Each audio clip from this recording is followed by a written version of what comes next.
Bonjour, nous allons corriger ici les premiers exercices du TD sur les séries numériques. Alors nous ne savons pas encore grand-chose sur le sujet, il n'y a eu qu'un cours. Donc on va assez souvent revenir aux définitions pour utiliser correctement le vocabulaire mis en place dans le début de ce chapitre. Alors, pour l'exercice 1, pour tout entier supérieur ou égal à 1, on considère le réel UN, 2 sur n cube plus 3n carré plus 2n. Alors ce réel existe et que le dénominateur ici est strictement positif. Alors, on nous demande d'étudier la série de termes général UN ou la série des UN en abrégé. Pour cela, il faut calculer ce qu'on appelle la somme partielle de cette série, c'est-à-dire Sn, qui est la somme pour k égale 1 jusqu'à n des UK. Alors, il faut sommer ces objets-là en se demandant comment calculer explicitement Sn, puisque là, non seulement on veut montrer que cette série converge, mais on veut la valeur de la somme. Alors l'idée, je ne sais pas si vous l'avez vu, c'est de remarquer que UN est une fraction rationnelle en n, et on sait décomposer les fractions rationnelles en éléments simples. On se place dans R de x avec des parenthèses autour de x, donc l'ensemble des fractions rationnelles à coefficient réel. Le polynôme x cube plus 3x carré plus 2x possède 0 comme racine évidente. Moins 1 comme racine, alors peut-être pas évidente, mais c'est le cas, vous voyez que moins 1 est racine. On peut donc le factoriser par x facteur de x plus 1. Une fois cette factorisation faite, pour faire apparaître x cube, il faut x, et pour faire apparaître 2x, il faut 2. On a donc factorisé le dénominateur en x facteur de x plus 1, facteur de x plus 2. Il faut donc décomposer la fraction rationnelle 2 sur x cube plus 3x carré plus 3x, qui est 2 sur x facteur de x plus 1 fois x plus 2. Le théorème de décomposition en éléments simples assure que c'est la somme de trois termes, a sur x plus b sur x plus 1 plus c sur x plus 2 ou abc sont des réels. Alors là, j'ai utilisé les techniques habituelles pour déterminer les numérateurs des éléments simples quand les pôles ici sont simples. Alors, pour a, on multiplie la fraction rationnelle par x, il vient 2 sur x plus 1 facteur de x plus 2. L'évaluation en 0 donne, vous voyez là, 2 sur 2, a égale 1. Hop. Pour b, je multiplie la fraction rationnelle par x plus 1, il vient 2 sur x facteur de x plus 2. J'évalue ça en moins 1, donc il vient ici 2 sur moins 1, ça fait moins 2. Enfin pour c, on sait que si on multiplie la fraction rationnelle par x plus 2, donc il reste 2 sur x facteur de x plus 1. En évaluant en moins 2, on trouvera la valeur de c, et en moins 2, ici ça fait 2 sur 2, ça fait 1. Alors, pour n appartenant à n étoile, on pose donc Sn égale somme pour k égale 1 jusqu'à n des uk. Je vous rappelle, somme partielle de notre série. On va pouvoir, grâce à notre petit calcul et en évaluant ça là en k, k étant un entier entre 1 et n, c'est un réel qui n'est ni 0, ni moins 1, ni moins 2, donc on peut évaluer cette égalité en k. Et il vient Sn, la somme pour k égale 1 jusqu'à n de parenthèse, donc 1 sur k, a égale 1, moins 2 sur k plus 1, b égale moins 2, plus 1 sur k plus 2, c égale 1. Alors, qu'est-ce que j'ai fait? J'ai coupé cette somme en 3 sommes, et pour les deux dernières, j'ai fait des petits changements d'indice. Vous voyez que la première somme, c'est la somme pour k égale 1 jusqu'à n des 1 sur k. Le moins 2 est sorti par de la deuxième somme, et il reste la somme pour k égale 1 jusqu'à n des k plus 1. Mais ça, c'est la somme pour k égale 2 jusqu'à n plus 1 des 1 sur k.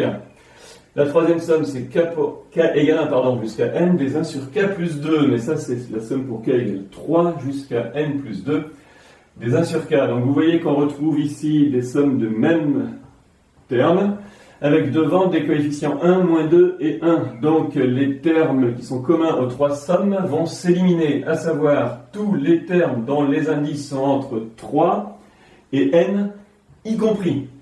3 et n y compris. Donc dans la première somme, il ne reste que le terme d'indice 1 et 2, à savoir 1 plus 1 demi. Dans la deuxième somme, il reste le terme d'indice 2 et le terme d'indice n plus 2. N plus 1, pardon. N plus 1. Et dans la dernière somme, il reste 1 sur n plus 1 plus 1 sur n plus 2. Donc, ici, pour une fois, Ça sera assez rarement le cas, hein. Les sommes partielles comme ça, il est très rare qu'on puisse les écrire explicitement. Ici, c'est le cas, donc il vient 1 demi.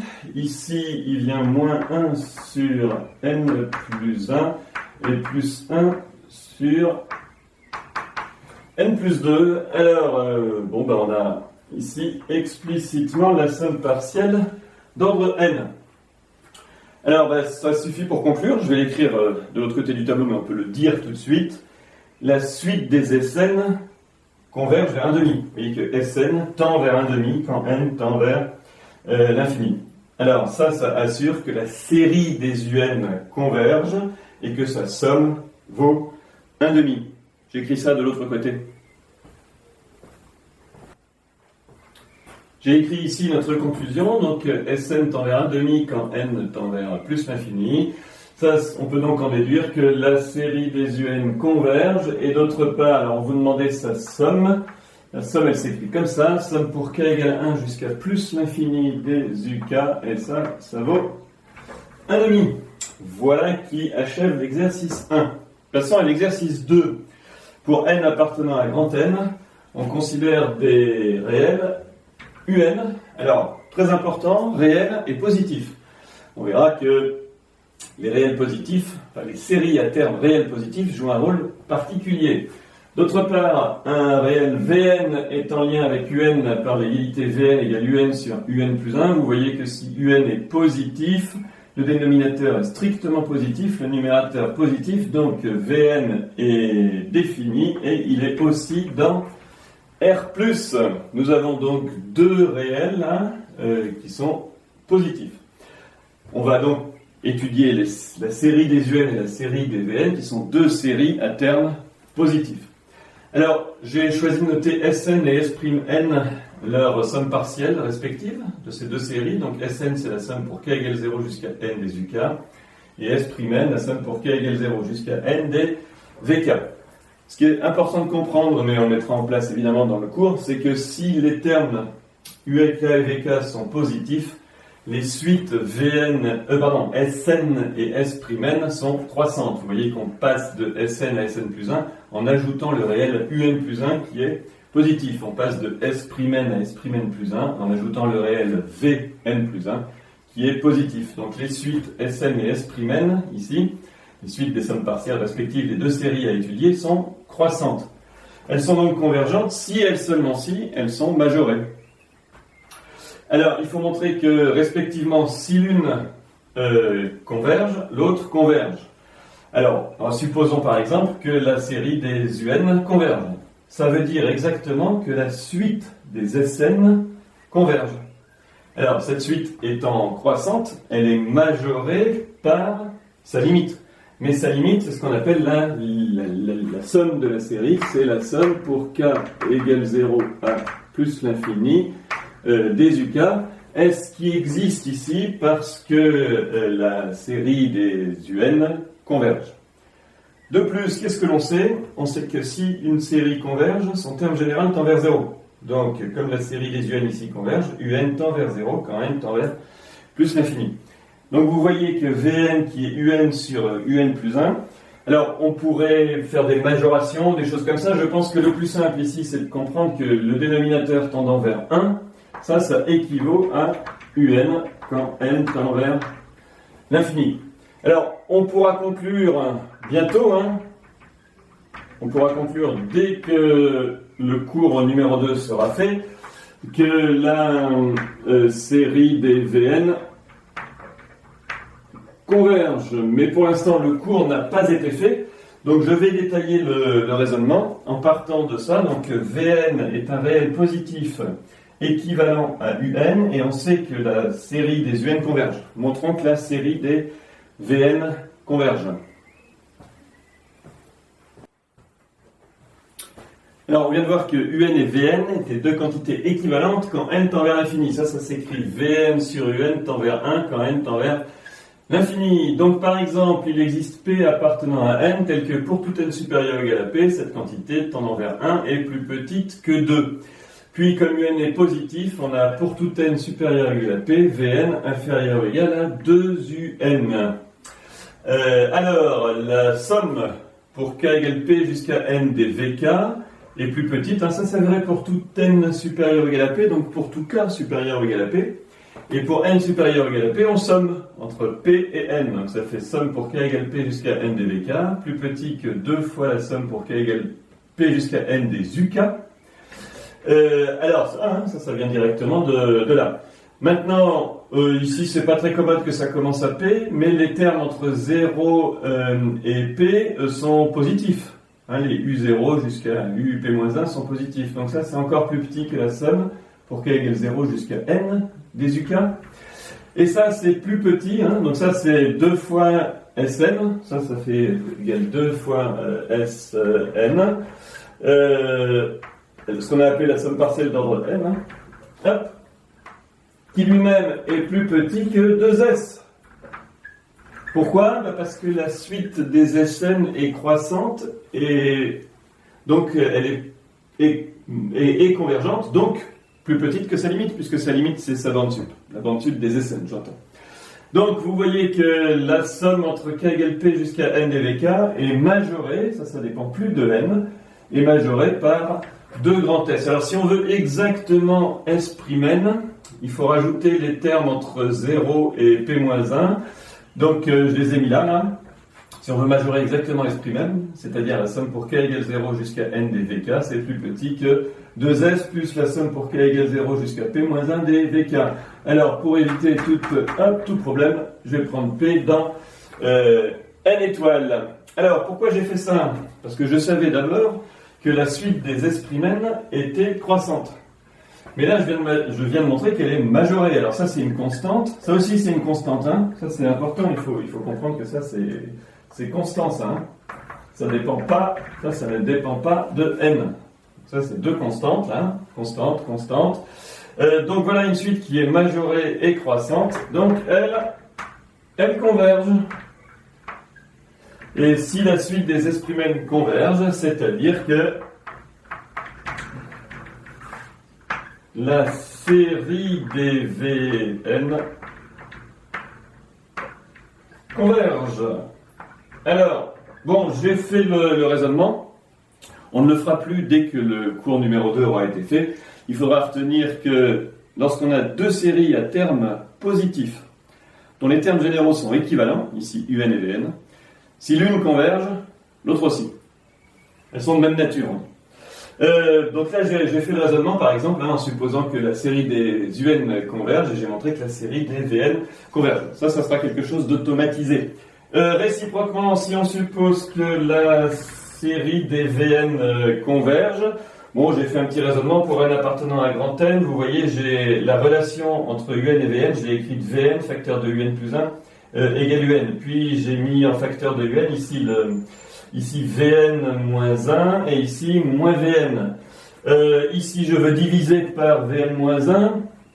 Bon, c'est pas très compliqué puisque Vn au bout de Vn tend vers 0. Hein. On sait que la série des Vn converge, donc le terme général Vn tend vers 0. Pour n assez grand, il est strictement plus petit que 1. Et donc Un c'est moins Vn sur Vn moins 1. C'est Vn sur 1 moins Vn. Alors, ce calcul n'est pas tout à fait utile. Enfin bon, c'est pour vous montrer que le raisonnement qu'on a fait au-dessus, on peut faire le raisonnement symétrique. Là, on voit que Un est positif et équivalent à Vn quand n tend vers l'infini. Alors, on fait le même raisonnement, mais à l'envers. On sait que la série des Vn converge. Donc, les 2 séries étant un terme positif équivalent, la série des UN converge. Donc ici, on conclut comme en un. On conclut que la série des UN, la série des UN converge. Alors, remarquez encore que là, j'en ai fait beaucoup trop, puisque la relation équivaut à est symétrique. J'aurais pu dire que les 2 séries étaient à terme positif équivalents. Bon, il y a simplement l'idée de l'équivalence vient du fait que, vous voyez, ça équivaut à Vn parce que Vn tend vers 0. Donc on a quand même bien fait d'écrire ça. Je répète, un Vn tend vers 0, donc le dénominateur tend vers 1, et à nouveau, Un équivaut à Vn. Donc là, on a fait deux raisonnements extrêmement symétriques. Vous voyez, si la série des UN converge, la série des Vn converge, et réciproquement. Si la série des Vn converge, alors la série des UN converge. Voilà. Je préfère faire comme ça, parce que l'histoire de l'équivalence est symétrique. Ici, elle est vraie parce que Vn tend vers 0, et tout à l'heure, elle était vraie parce que Un tendait vers 0, ce qui est des conditions qu'on a eues parce que les séries, on a fait des hypothèses sur la convergence des séries. Voilà qui conclut cet exercice. Encore une fois, c'est un exercice presque de découverte. On pourra écrire beaucoup moins de choses une fois qu'on aura vu le cours 2 pour la résolution de ce type d'exercice.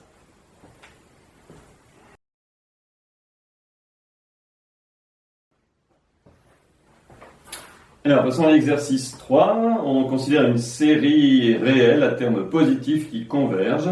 Et dans le petit a, on va montrer que la série des A2n, si on considère nous la série des AN, la série des A2n converge également et que sa somme est plus petite que la somme de la série des AN. Alors, introduisant quelques notations. D'abord, la suite des AN, n appartenant à grand N, j'ai rappelé qu'elle était dans R plus exposant n. Les AN sont tous positifs. On a supposé que la série des AN, ou la série de termes général AN, converge. Ça veut dire que si on pose A grand AN, le réel somme pour k égale 0 jusqu'à n des AK, c'est-à-dire la somme partielle d'ordre n de cette série, alors ce réel AN tend vers un réel fixe A quand n tend vers l'infini, que l'on note somme pour k égale 0 jusqu'à plus l'infini des AK. Donc j'ai appelé grand AN la somme partielle et grand A la somme de cette série. De plus, on sait que les AN étant positifs, la suite des grands AN est croissante, donc sa limite, c'est aussi sa borne sup. Et donc, pour tout n appartenant à un grand AN est plus petit que grand A. Alors, qu'est-ce que c'est que cette fameuse série des A2n? Eh bien, il faut être assez scrupuleux, c'est la suite des grands Sn, n appartenant à n, où Sn est la somme partielle d'ordre n de cette série. Qu'est-ce que c'est? Eh bien, c'est la somme pour k égale 0 jusqu'à n des A de k. Toujours ce changement d'indice, ici, il y avait la A2n, là, on fait la somme pour k égale 0 jusqu'à n des A de k. Alors, cette suite, j'entends la suite des Sn, vous voyez qu'à son tour, c'est la somme, enfin, chacun de ces termes, Sn, est la somme de réels positifs. Les A de k sont positifs, puisque les AK sont positifs. Autrement dit, la suite des Sn est croissante. On veut montrer ici qu'elle converge, donc il s'agit, on va montrer qu'elle est majorée. Alors, regardez, est-ce que vous voyez que Sn est plus petit que, ici, on prend certains des termes A, les termes d'ordre pair, dont le dernier est A2n. Je dis que ça, c'est plus petit que la somme pour k égale 0 jusqu'à 2n des AK. En effet, bon, et puis après, je compléterai l'inégalité en disant que ça, là, c'est A indice 2n. Grand A indice 2n. En effet, si vous voulez écrire ça plus en détaillant, nous on a quelque chose comme A0 plus A2 plus A4 plus 3 petits points plus A2n. Mais cette quantité est plus petite que A0 plus A1. Je vais introduire ici des réels A d'indice impair qui sont positifs. Donc on obtient quelque chose de plus grand. Plus A2 plus A3 plus A4 plus 3 petits points plus A indice 2n. Donc vous voyez que la somme partielle de la série que l'on va étudier, S indice n, est plus petite que la somme partielle d'ordre 2n de la série initiale. Sn plus petit que A indice 2n. Oui, mais alors, Sn est toujours plus petit que 1, grand A, puisque les S, les A indice 2n, comme tous les A d'ailleurs, d'indice quoi que ce soit, sont plus petits que grand A. Autrement dit, la suite des Sn, n appartenant à grand N, est majorée. Elle est croissante et majorée. Donc, elle converge. Et de plus, alors, qu'est-ce qu'on appelle la limite? La somme voulue, la somme de la série des A2n, c'est la somme pour k égale 0 jusqu'à plus l'infini des A de K. Ça, c'est la limite quand n tend vers l'infini de Sn. Mais regardez ici, on peut passer à la limite dans cette inégalité, hein, puisque A est un réel fixé et Sn admet une limite. Donc ça, c'est inférieur ou égal à 1. A qui vaut, je vous le rappelle, la somme pour K égale 0 à plus l'infini des AK. On a donc à la fois la convergence, hop, Sn converge, et de plus, hop, la somme de la série des A de N est plus petite que la somme de la série des AN. Voilà pour ce petit A. On passe au B. Alors, dans le petit b, on considère pour n appartenant à grand N le réel un qui est racine de a indice 2n fois an. Une remarque, ce réel existe parce que an et a2n sont tous les deux des réels positifs. Alors, on nous demande d'étudier la série de termes général un. Vous voyez que à nouveau, c'est une série réelle à termes positifs. Donc, la suite de ces sommes partielles va être croissante. Et pour montrer qu'elle converge, il suffit de montrer qu'elle est majorée. Encore une fois, hein, aujourd'hui on écrit beaucoup trop de choses. Une fois qu'on a revu le cours 2, il y a beaucoup de moments où on peut dire on en déduit que, d'après le cours, et notamment ce type de raisonnement. Alors l'idée pour majorer, c'est de majorer un quand on a des majorations en fonction de n et a2n. Alors l'idée c'est la meilleure, je pense. La moyenne géométrique de deux réels positifs est inférieure ou égale à sa moyenne arithmétique. On sait que pour x et y dans R+, la racine de x, y, c'est plus petit que 1/2 de x plus y. Une preuve, si vous voulez, vous multipliez tout par 2 et vous mettez dans le même membre, il vient x plus y moins 2 racine de xy. X et y étant positifs, vous voyez que ça c'est racine de x au carré, racine de y au carré, moins 2 racine de x fois racine de y.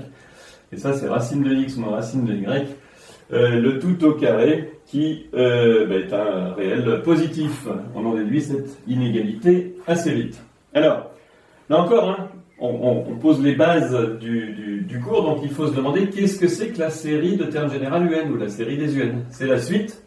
Alors, j'ai appelé grand un ces sommes partielles, donc c'est la suite des grands un, ou qu'est-ce que c'est que grand un? C'est la somme pour k égale 0 jusqu'à n des racines de a de k fois racine de k. Là encore, cette suite, la suite des grands un, est croissante parce que bien c'est toujours pareil, hein, les racines de a de k fois racine de k est un réel positif. Donc un. Et la somme partielle d'une suite d'une série à termes positifs, et donc ça forme une suite croissante. Pour la majoration, bien sûr, on va utiliser ce que l'on a mis en place ici. Donc c'est plus petit que 1/2 fois la somme pour k égale 0 jusqu'à n des a de k, plus 1/2 fois la somme pour k égale 0 jusqu'à n des ak. Mais à nouveau, alors ça c'est deux quantités, hein. Celle-là d'ailleurs on l'avait appelée grand AN, et celle-là, ça s'appelait grand Sn je crois. Donc ici c'est 1/2 de Sn plus 1/2 de grand AN.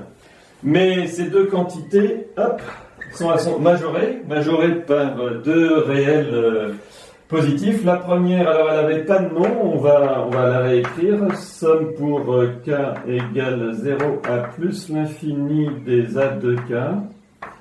Et l'autre, tiens, je vais l'écrire sous une forme similaire, c'est la somme pour k égale 0 jusqu'à n des a k qu'on avait appelé a. Ceci n'avait pas de nom, on peut peut-être l'appeler S. Allez, S. Bon, ça y est, c'est terminé. Vous voyez que la suite des un, n appartenant à grand N, est majorée. Donc elle converge, puisqu'elle est à la fois croissante et majorée. Elle converge, et ça revient exactement à dire que la série de termes général un converge, comme on nous le demandait. Alors, Voilà pour ces exercices d'introduction de début de cours. On se retrouve pour la partie 2 du cours et puis ensuite pour des exercices où cette fois on appliquera des raisonnements faits dans le cours de façon un petit peu plus rapide. À bientôt!